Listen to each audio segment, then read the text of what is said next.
The San Francisco 49ers just got an early Christmas gift, and I can't wait to break this one down for you because this one is fascinating. There are a lot of layers to this one, and I'm going to ask you to stick around to the very end of the video if you want to get the full scope of what I'm talking about here. If you're new here, I'm Nate. I make daily 49ers content. Please consider subscribing to the channel if that's what you're looking for. But there's been a lot of quarterback controversy lately, and to be fair, a lot of it was started, we think, by Brock Purdy's agent himself. So, we're gonna assume based on who got the news and how it got shared around that Brock Purdy's agents are responsible for that one. But either way, the conversations around Sam Darnold and Kirk Cousins and all that will probably go on for quite a while are, the opening of a wound that I'm sick of feeling as a 49ers fan, and I think you know what I mean. And the early Christmas gift that the 49ers got was a stark reminder about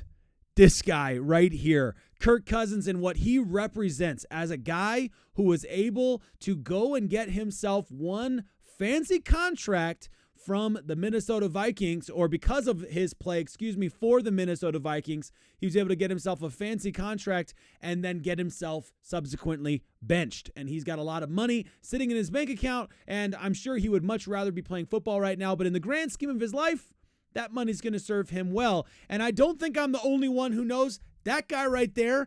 He can see it. Look at his face. He knows. He's like, this guy is trash. Now, I want to get into why this is an early Christmas gift and what this means because, I'll be honest with you. You look at Kirk Cousins and you think, oh, boy, the connections with Kyle Shanahan, this is probably going to be, the rumors are just going to go and go and go.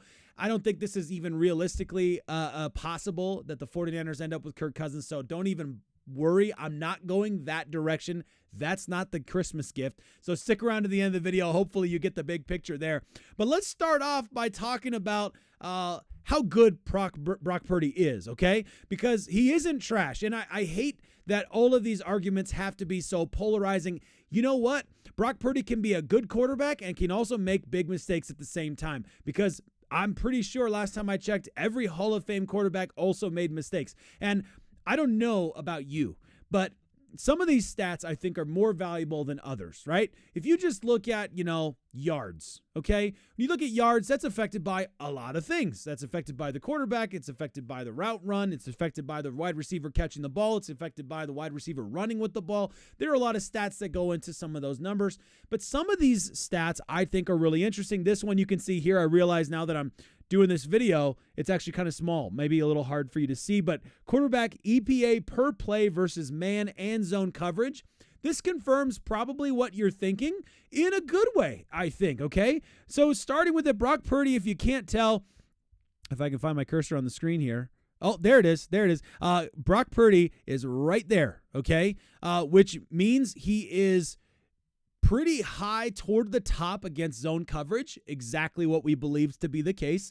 That according to this stat, that's like he's top 5-ish in zone against zone coverage, and then just barely above 0 in EPA, which is better than average, significantly better than average against man coverage. But if you look at this line right here, all of these quarterbacks right here are better than Brock Purdy this year against man coverage. And that's about, like I said, what you'd expect, okay? So the good news here, I think, is that, one, Brock Purdy is great against zone still, as we thought. Brock Purdy against man coverage has not been incredibly good, but he's still significantly better than average. And what you're looking for right now is a quarterback that fits your system, a quarterback you can build on. And there are only one Josh Allen's out there in the world. There are only one Patrick Mahomes out there in the world, only one Lamar Jackson's out there in the world. So I'm not going to freak out too much, because I think the 49ers right now need to be thinking about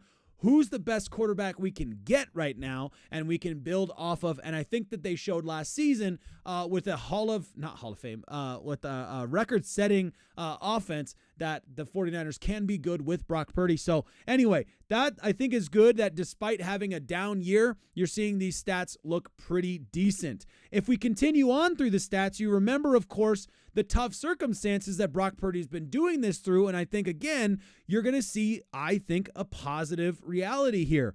The 49ers separation versus cushion, You have separation on the up and down, the y-axis there, and you have cushion on the x-axis across there. And San Francisco is dead last on this chart, separation versus cushion. They are dead last on cushion, their average cushion yards, and they are nearly dead last. They're second to last on average separation. This is what wide receivers are getting for you, and I think this is summed up really well by the author himself who made this little graph here, SF Data Niners. If you've never seen this guy's channel, or this guy's Twitter channel, he does a good job on that. But the 49ers pass catchers face the tightest coverage in the NFL, receiving the least cushion of any team. As a result, they struggle to create space, ranking 31st in average separation at the point of the catch. On this, of course, Brock Purdy apologist. I know he is. So, take that with a grain of salt, I suppose, if that kind of freaks you out. I like a lot of what David Lombardi says, though.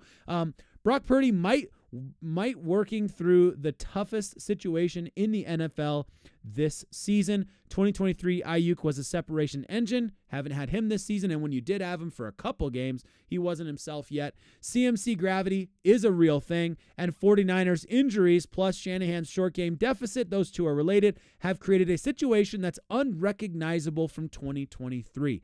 I agree completely. So you going back to the EPA per play, and to see Brock Purdy toward the top ends against zone coverage and above average against man coverage, despite the fact that the 49ers offense or the wide receivers have not been able to get out there and create significant space for their quarterback, I would say, as far as I'm concerned, not bad.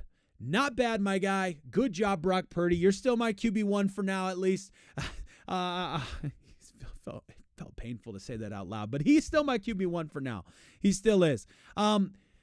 This is really fascinating. I came across this today. Ben Baldwin posted this little chart that he made using a bunch of different pieces, and this is a fascinating one. This is, again, for those of you that love analytics, this is one of those real detailed ones. So this is adjusted EPA per play, adjusted for pass protection, receiver drops, dropped interceptions, fumble recovers, and interception returns, giving credit for expected yards after the catch only and accounting for defenses faced, okay? So there's a lot of stats all going in there that tell you quarterbacks that are doing an excellent job this season. And, when you look at the list, it kind of lines up based on what we've seen from actual quarterback play, right?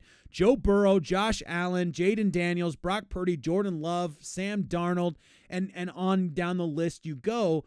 It's impressive, to say the least, that Brock Purdy is on the top 4 of any of these wildly positive metrics. And it is fair to say that part of this metric here adjusts for things that wide receivers do on the accidental thing, like the drops and those types of things. So it's fair at least to see all of the metrics that you can put into place to get a well-rounded picture about Brock Purdy, which brings me to the Christmas gift. You stuck around this long. Thanks for doing that. Here's the Christmas gift, right? The Falcons bench Kirk Cousins and are starting the rookie Michael Penix Jr. on Sunday versus the New York Giants. This is obviously a bombshell change because of the amount of money they put into Kirk Cousins. The whole play, I'm sure you remember it, was so weird, right? To be fair, the whole play was so weird. We're going to get Michael Penix, who's an old rookie quarterback, and we're going to pay big money for Kirk Cousins. And why would you draft an old quarterback and pay an old quarterback big money? It just seemed like a weird move to me. But whatever the case is, now you're seeing, what in the world did I just do? Something I just did. I got some settings on my phone or something that I just messed up. I don't know. Whatever the case is, this is crazy, okay? I think the lesson here for the 49ers, and this is why I call it a gift, the lesson for the 49ers is beware of glass ceilings, and fans need to listen up to this as well. Beware of glass ceilings. We saw what happened with Kirk Cousins, who left the Minnesota Vikings having done a pretty darn good job, good enough to secure him a massive money deal. And I think that it's easy to watch Sam Darnold right now and not recognize, one of my buddies, like die-hard Vikings fan, biggest Vikings fan I know, and he calls it the KOC effect, the Kevin O'Connell effect. You cannot underestimate how big of an impact having some of the best wide receivers in the game, having a great offensive line, and having an incredible head coach, what that effect can do. Now, I understand we were going to go with that in your head. You're like, yeah, but so is Kyle Shanahan, and we do have good weapons, and so we should be able to take a guy like a Sam Darnold, which by itself is already an issue because everything is set up financially right now for another year of Brock Purdy where it's minimal impact on the actual cap. And all the work they've been doing and the restructuring and all that stuff that they've been doing behind the scenes, Parag Marate, all of that is because they're planning on paying Brock Purdy, and they know they'll sign him to a deal this offseason, ideally, and it's not going to really impact next year's cap. You still have a whole nother year before the cap actually takes the big hit. And because of that, guys like doing a move for Sam Darnold, who's a free agent this offseason that you think you could get for 30 to 40 million, would be a massive hit to your 55-ish million current in cap space going into next year. So as far as I'm concerned, I'm just going to say the gift is this right here, Kirk Cousins getting benched, is a reminder of why you need to be careful just going out there and thinking, oh yeah, we'll just find the guy who's got the hot hand right now, who has not done it at all throughout his career until now, and we're going to go pick him up and just think he's going to come in and he's going to fit into the system and we're going to like what he does. If he was that good last season and would have fit in this system better than Brock Purdy, then he would have gotten his shot last season with the 49ers. If anything, and I said this on that YouTube channel this summer that I was a guest on, I said the same thing about the Minnesota Vikings. To all the Vikings fans, I said, you know what? I believe that Sam Darnold having to sit behind a rookie quarterback, Brock Purdy, who's the last pick in the draft, who's in his first full season ever as an NFL starting quarterback, I believe, who, by the way, was not even healthy coming into training camp, was still dealing with injuries and stuff, which we later learned went way into the middle of the season, like all the way into October. All of that was happening. Sam Darnold was sitting there watching it thinking, dude, I can watch like Brian Greasy. I can learn from these guys. I can learn from these guys and figure out a way. So 49ers fans, let me know what you think in the comments. You can disagree with me as always. As far as I'm concerned, I think these guys are glass ceilings. I think it's a huge risk to think I'm going to go after the Sam Darnolds of the world. I'm going to go after the Kirk Cousins of the world. I'm going to go after these guys who probably, if we're totally honest, are on the same level with Brock Purdy, if not lower. At best, they're on the same level. And I would much rather be confident sitting on a guy that we know worked with our system, with our coach, with most of these players, and give him one more shot. Give Kyle Shanahan one more shot. And I believe in this team figuring out a way to pay Brock Purdy and to set it up financially that there is a way out in a couple of seasons. It's not the end of the world. Kyle Shanahan's hitching his wagon to somebody this offseason, and it could be, if things don't go well, it could be the end of his time in San Francisco, which some of you for some reason seem to think is a good idea. I disagree with you, but I respect your opinion. And if he's going to hitch his wagon to anybody, it's not probably going to be a move that feels out of left field for Sam Darnold. After everything Brock Purdy has done for us with this team, for the organization in this system, it seems wild to think that Kyle Shanahan would make a move like that. That's just my take. Look forward to seeing yours. As always, have a fantastic Wednesday.